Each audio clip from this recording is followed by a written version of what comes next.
Novo Centro, o nome já dá indicações de quais são talvez as pretensões do governo, do projeto. Eu queria entender como vocês enxergam o impacto ali para a região deste mega projeto, destes prédios, dos edifícios, da concentração do serviço público ali naquela região.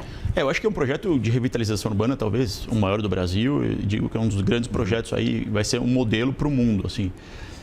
O centro de São Paulo, o governador até no discurso dele, muita gente falava, não, eu vou para a cidade, eu vou para a cidade, eu vou para a cidade, porque era onde que era a cidade de São Paulo antigamente, né?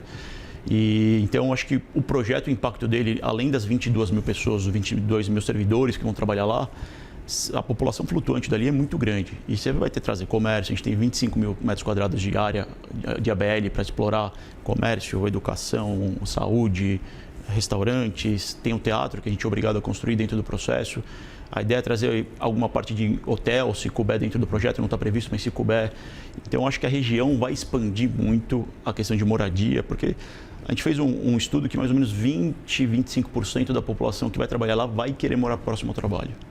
Então, você tem um mercado imobiliário crescendo no centro, acho que tem alguns projetos já saindo um pouco mais distante dali, mas República, você tem projetos grandes, próprios retrofits feitos, que eu acho que a tendência para aquela região é valorizar e ter grandes projetos. Perfeito. E aí, por exemplo, a gente olha para essa capacidade operacional e até o financiamento para fazer esse tipo de projeto. Os riscos são divididos em termos de dinheiro, tem parte que vai ser custeada pelo governo, parte custeada pelo consórcio. Como é que vocês estão prevendo esse financiamento para o projeto em condições agora que a gente tem de bastante aperto monetário, até dificuldade talvez para cumprir com essas taxas de juros tão altas no Brasil? O projeto, a gente imagina que é um projeto que não vai ter tanta dificuldade de financiabilidade. Primeiro que a gente não vai pegar o projeto como um todo, vou falar, tá um pacote aqui de 2 bilhões de dívida, eu preciso financiar isso. Nossa ideia é picar isso, fazer por quadras, que como eu tenho a divisão das quadras, então eu faço operações menores e até com mais players, ou o mesmo player que seja, financeiro. A gente tem uma operação de bridge, de ponte, né?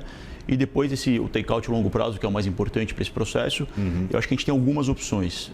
Bancos de desenvolvimento, aí seja um BNDES, Internacional, BID, que seja. A gente tem a própria debênture incentivada 12431, que ela prevê centros administrativos, revitalização urbana, então é encaixável na debênture incentivada também.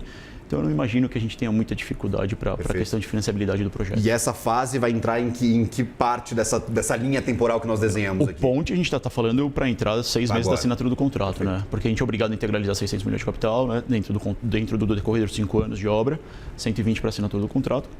Então, o ponte, a gente está prevendo 6 meses da assinatura do contrato. Perfeito. E para a operação do projeto, para depois que as obras ficarem prontas, são várias as empresas que fazem parte do consórcio, mas efetivamente quem que vai ficar responsável pela limpeza, pela segurança da região, pela manutenção dos edifícios? A gente tem um conceito dentro dos negócios que a gente tem de PPPs e concessões, que a gente sempre vai buscar o melhor para o negócio e não para uma empresa que presta tal tipo de serviço, trabalhar dentro do negócio.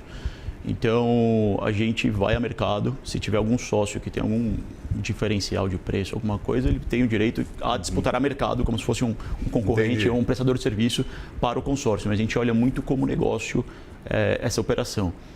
E vão ter diversas empresas para prestar serviço, porque a gente tem desde a cooperagem, do café, do servir o café, a água, tem recepcionistas trilingües, recepcionistas bilíngues, tem segurança, tem limpeza, tem zeladoria, tem síndico. Então, é um pacote bem completo que eu acho que vai ter bastante gente. A gente está falando do headcount em operação de mais ou menos 1.200, 1.300 pessoas. Para atender toda a operação.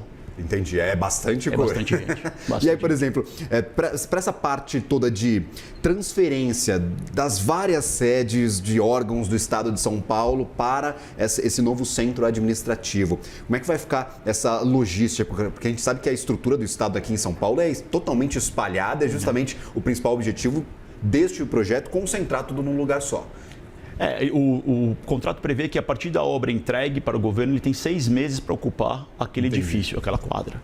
Então, ele tem um período de transição, vamos dizer assim. A responsabilidade vai ser do governo de fazer todo o deslocamento ali para o centro. Todo o deslocamento do centro, a gente entrega o prédio operacional para ele já.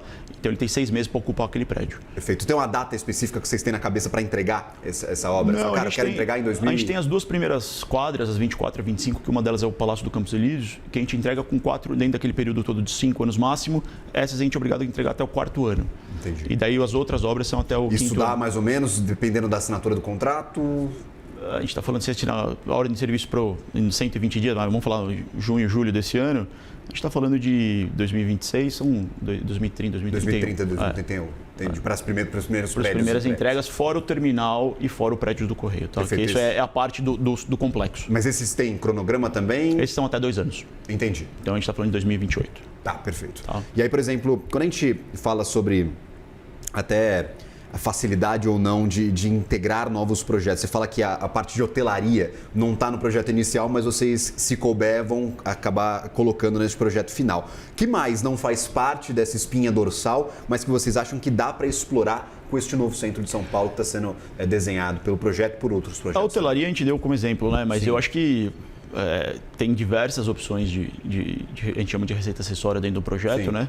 A gente está fazendo estudos para isso, a gente não fez ainda, mas você vai desde mídia, hotelaria, a questão de saúde, ou seja, você trazer um equipamento de saúde, uma educação, uma universidade ou uma escola para lá, porque, mais uma vez, vai ter muita gente que vai morar na região.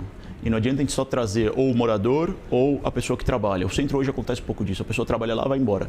Então não tem uma vida noturna no centro com comércio, com padaria, com farmácia. Então você precisa trazer essa vida para o local para as pessoas poderem viver ali também, né?